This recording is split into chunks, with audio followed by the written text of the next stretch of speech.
కాజీపేట నియోజకవర్గంలో బలిజల ఆత్మీయ సమావేశం జరగడం జరిగింది. దాంట్లో అన్ని మండలాల నుంచి కూడా బలిజ సోదరులు రావడము, వాళ్ళ అభిప్రాయాలు కూడా చెప్పడం జరిగింది. గతంలో ఈ నియోజకవర్గానికి బలిజలు శాసించేవారు, కానీ బలిజలకు పూర్తిగా న్యాయం జరిగేది. ఈ రోజులో కొంతమంది బలిజ క్యాండిడేట్లు ఓడగొట్టి వాళ్లే అధికారం చెలాయిస్తూ ఉంటే చాలామంది ఆవేదన చెందుతున్నారు, బాధపడుతున్నారు. మేము ఒకటే అడుగుతున్నాం, గతంలో మీరు లోకల్ వాళ్లకు టికెట్ ఇవ్వకుండా బయట వాళ్ళకి ఇచ్చిన దానివల్ల ఇది జరిగిందనేది మా వాళ్ళ అభిప్రాయం. అయితే ఆ అభిప్రాయం ప్రకారం లోకల్ వాళ్ళకే మీరు ఇన్ఛార్జ్ కానీ రేపు టికెట్ కానీ ఇవ్వాలని చెప్పి అందరూ కూడా ఏకదాటిగా డిసైడ్ చేయడం జరిగింది.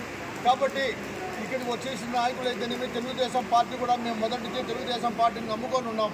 తెలుగుదేశం పార్టీనే బలిజలకు చాలా అత్యంత ప్రాధాన్యత ఇచ్చిన పార్టీ.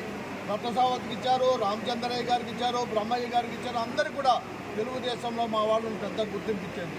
పాల్కొండరాయుడు గారు ఈ రాయలసీమలోనే రత్నసావతి పాల్కొండరాయుడు టైగర్ అని చెప్పి పిలిపించుకున్నాం, బలిజలకు ఆ విధంగా న్యాయం జరిగింది.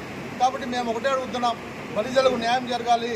ఈ నియోజకవర్గంలో బలిజలు గతంలో ఉన్నారు కాబట్టి ఇప్పుడు కూడా బలిజలకే ఇన్ఛార్జ్ ఇచ్చి టికెట్లు కూడా ఇవ్వాలని చెప్పి మేము కోరుకుంటున్నాం.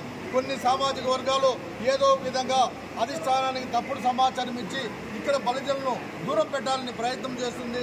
దాంట్లో మేము అడ్డుకుంటాం. నేను కూడా చంద్రబాబు నాయుడు కలిసి చెప్పాం, మాకు గాడ్ ఫాదర్ లేకపోతే సార్, మాకు గాడ్ ఫాదర్ మీరే, మొదటి నుంచి కూడా బలిజలకు ఆదుకున్న వాళ్ళు మీరే, బలిజలకు గుర్తింపు తెచ్చిన వాళ్ళు మీరే, సామాజిక న్యాయం జరిగింది కూడా తెలుగుదేశం పార్టీలోనే. ఇప్పుడు కూడా మా సమాజ వర్గానికి న్యాయం జరుగుతుందని చెప్పి ఆశిస్తున్నామని చెప్పి ఆయన కూడా కోరడం జరిగింది. కాబట్టి తప్పకుండా బలిజలకు న్యాయం జరిగే వరకు మేము పోరాడతాం.